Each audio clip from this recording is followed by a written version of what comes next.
सुबह सुबह अनीता काम पर जाने लगी तो उसकी हिम्मत नहीं हुई। उसे बहुत कमजोरी हो रही थी, इस वजह से वो उठ भी नहीं पा रही थी। तभी रीमा और नीमा उसके पास आई। क्या हुआ माँ, तुम्हारी तबीयत तो ठीक है? पता नहीं, सिर बहुत भारी है। लगता है कल बारिश में भीग गई तो इस वजह से थोड़ा जुकाम भी है। माँ, आपको तो बहुत तेज बुखार है। आज आप काम पर मत जाओ, हम आपको डॉक्टर के पास ले चलते हैं। नहीं नहीं, आज तो बहुत काम है। चंद्रिका भाभी ने आज जल्दी भी बुलाया था। एक काम करते हैं ना, मैं काम पर चली जाती हूँ, तुम माँ को दवाई दिलवा दो, बस दोनों काम हो जाएंगे। तो फिर ठीक है, मैं माँ को दवाई दिलवाकर उन्हें कुछ खिलाकर तेरे पास ही आ जाऊंगी।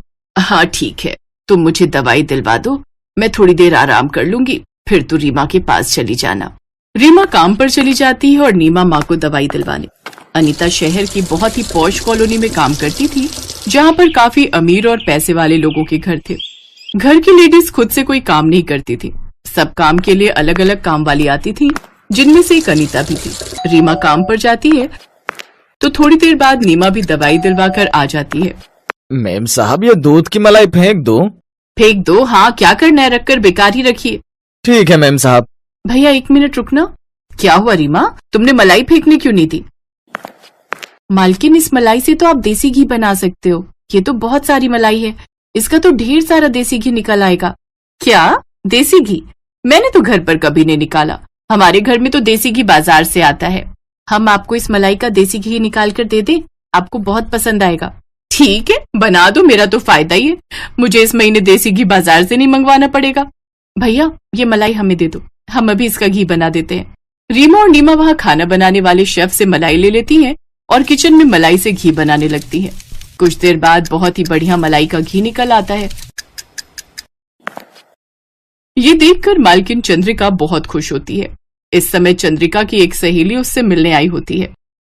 तुमने तो बहुत बढ़िया घी निकाल दिया। हमारे तो जितने भी खाना बनाने वाले लगे हुए हैं सब मलाई को फेंक देते हैं। किसी ने भी हमें ये सलाह नहीं दी कि इतना रोज का दूध आता है, इतनी मलाई जुड़ती है तो हम इसका घी बना ले। तुम दोनों ने बहुत बढ़िया काम किया है। घी में कितनी अच्छी खुशबू आ रही है। तुम दोनों ये घी कैसे बना लेती हो? आंटी जी, ये घी बनाना हमने अपनी माँ से सीखा है। अरे अनीता को तुम जानती हो ना, ये अनीता की दोनों बेटियां हैं। अनीता की तबीयत ठीक नहीं चल रही, इसलिए आज ये काम पर आई थी। वो तो रामू मलाई को फेंक रहा था तो इन दोनों ने देख लिया और देखो इस मलाई का घी बना दिया। मेरे घर पर भी मलाई बहुत खराब होती है, मैं खुद ऐसे ही फेंक देती हूँ। तुम एक काम करो, शाम को मेरे घर में भी घी बना दो। वैसे भी मैं बाजार से घी ऑर्डर करने वाली थी, घर पर बनवाऊंगी मलाई का तो मेरे हस्बैंड बहुत इम्प्रेस होंगे।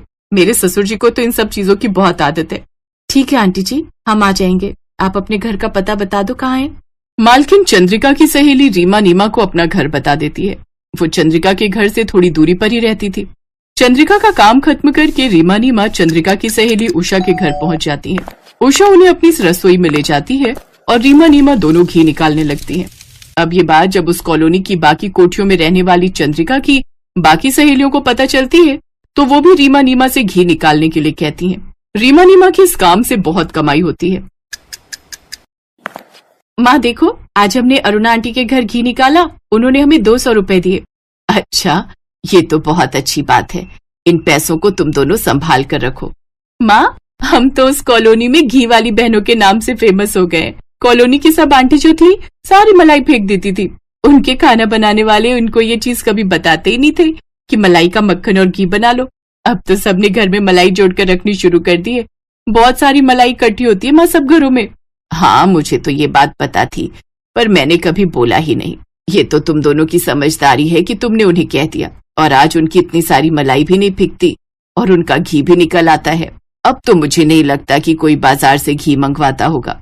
अनीता जो सोच रही थी वैसा ही हुआ।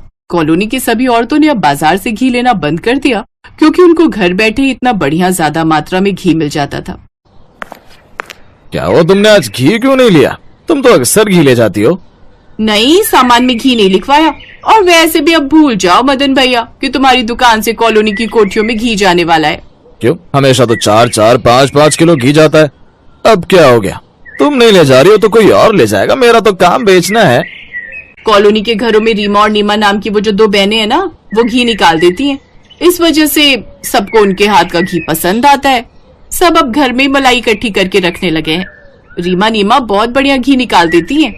अच्छा, तो ये बात है। दुकानदार ये बात सुनकर गुस्से में आ जाता है क्योंकि कॉलोनी के घरों में उसकी दुकान से बहुत सारा घी जाता था।